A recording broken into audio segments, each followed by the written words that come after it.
CM Jagan పై జరిగిన హత్యాయత్నం కేసును పోలీసులు వేగంగా దర్యాప్తు చేస్తున్నారు. ఈ దర్యాప్తుకు సంబంధించినటువంటి పూర్తి సమాచారాన్ని అందించేందుకు మా కరెస్పాండెంట్ మనకి అమర్ సతీష్ లైవ్ లో సిద్ధంగా ఉన్నారు. విజయవాడ నుంచి హత్య కుట్రపై దర్యాప్తు వేగవంతంగా చేస్తూ ఉన్నారు పోలీసులు. ఎవరు ఈ కుట్రకి ఉన్నారు, కుట్ర వెనుక ఎవరున్నారు, ఆ దాడి చేసిన వ్యక్తి ఎవరు అన్న విషయాన్ని తొందరగా బయటికి తీసుకొచ్చే ప్రయత్నం వారు చేస్తూ ఉన్నారు. పూర్తి వివరాలు విజయవాడ నుంచి మా కరెస్పాండెంట్ అమర్ సతీష్ అందిస్తారు. అలాగే పచ్చ మీడియా చేస్తూ ఉన్న దుష్ట రాజకీయాల్ని సంబంధించిన వివరాలను అందించేందుకు మా కరెస్పాండెంట్ రెడీగా ఉన్నారు. ఓవైపు దాడిని ఖండిస్తున్నామని అధినేత ప్రకటిస్తారు, మరోవైపు ఈ దాడిని అవహేళన చేస్తూ రకరకాల పోస్టులతో వారి పైశాచికత్వాన్ని బయట పెట్టుకుంటున్నారు పచ్చ మీడియా. దీనికి సంబంధించిన వివరాలు మా కరెస్పాండెంట్ నాయుడు వైజాగ్ నుంచి అందిస్తారు. ముందుగా అమర్ సతీష్ దగ్గరికి వెళ్దాం. అమర్ సతీష్, ఒకరోజు గ్యాప్ వచ్చింది, పూర్తి స్థాయిలో అక్కడ ఉన్న ప్రాంతాలని, అది కూడా సీసీ కెమెరాల ఫుటేజ్ను పరిశీలించారు. అలాగే పూర్తి సమాచారం సేకరించే పనిలో కనిపిస్తూ ఉన్నారు. పోలీసుల దర్యాప్తు ఏ విధంగా సాగుతుంది, ఎంతవరకు అప్డేట్స్ ఉన్నాయంటే ఏం చెప్తారు?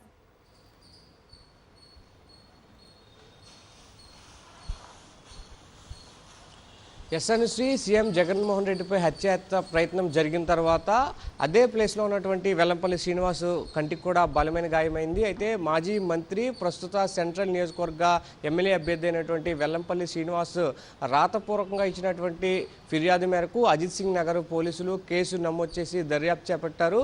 ఘటన జరిగి గంటన్నర తరువాతనే వెంటనే ఘటనా స్థలానికి ప్రత్యేక బృందాలు వెళ్ళాయి.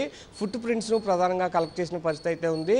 స్కూల్ ఏదైతే ఉందో వివేకానంద స్కూల్ నుంచి మొదట పార్టికల్ వచ్చిందని అందరూ భావించారు. కానీ స్కూల్ దాటిన తర్వాత ఉన్నటువంటి గంగానమ్మ గుడికి స్కూల్కి మధ్య ఉన్నటువంటి అశోక చెట్టు దగ్గర నుంచి వచ్చిందని విజువలైజేషన్ ద్వారా గుర్తించారు. ఆ ప్రాంతంలో, అంటే అక్కడి నుంచి జనవాసాలు లేని ప్రాంతానికి ఎటు పారిపోయే అవకాశం ఉందో ఆ ప్రాంతాలన్నీ కూడా పోలీసు అర్ధరాత్రి నుంచి కూడా జల్లెడ పెట్టారు. ఇప్పటి వరకు కూడా గడిచిన 24 గంటల్లో కూడా పలు దఫాలుగా క్లూస్ టీమ్స్ కావచ్చు, ప్రత్యేక బృందాలు కావచ్చు, టాస్క్ ఫోర్స్ టీమ్స్ కావచ్చు ఆ ప్రాంతానికి వెళ్ళాయి.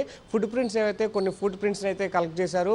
దాడి చేసిన తర్వాత ఆగంతకుడు పారిపోయేందుకు అవకాశం ఉన్నటువంటి ప్రతి మార్గంలో కూడా ఫుట్ ప్రింట్స్ కలెక్ట్ చేశారు. వాటన్నిటిని కూడా ల్యాబ్స్కు పంపిస్తున్నారు. అలాగే విజువలైజేషన్ ఏదైతే ఉందో సీఎం జగన్మోహన్ రెడ్డి వెంట ఉన్నటువంటి కెమెరాలు కావచ్చు, ఆ రోజు ఇచ్చినటువంటి మీడియా కవరేజ్ కావచ్చు, పోలీసులు వినియోగించేటువంటి బాడీ కెమెరాలు, అలాగే సీసీ కెమెరాలు, అదేవిధంగా జనావాసాల్లో అపార్ట్మెంట్లు ఇళ్ల వద్ద ఏర్పడిన సీసీ కెమెరా ఫుటేజ్, వీటన్నిటిని కూడా కలెక్ట్ చేశారు. వీటన్ని కూడా సైబర్ ల్యాబ్స్ ద్వారా క్షుణ్ణంగా పరిశీలిస్తున్నారు. ఎవరైనా అనుమానిత వ్యక్తులు ఆ కెమెరా కదలికలు ఎక్కడన్నా నిక్షిప్తమయ్యారా, లేదంటే గతంలో అంటే ఒక 2 రోజులు, ఒక రోజుకు ముందు సీఎం జగన్మోహన్ షెడ్యూల్ వచ్చిన తర్వాత రెక్కి నిర్వహించాలి కాబట్టి సీఎం జగన్మోహన్ రెడ్డిని హత్య చేసేందుకు పథకం పన్నినటువంటి ఆ పన్నాగంలో భాగంగా ఎవరైనా అంతకుముందే అక్కడ రెక్కి చేశారా, ఎవరైనా అనుమానిత వ్యక్తుల కదలికలు ఉన్నాయనేది కూడా ఆ విజువలైజేషన్ సపరేట్ చేస్తున్నారు. దీనికి సంబంధించి అయితే ఆ సమయంలో కరెంటు పోవడంతో ఆ విజువలైజేషన్ తీసుకునేందుకైతే కాస్త సాంకేతిక సమస్యలు అయితే తలెత్తున్నాయి. ప్రత్యేక బృందాలు ఏర్పాటు చేసినటువంటి పోలీస్ కమిషనర్ కాంతిరాణ టాటా,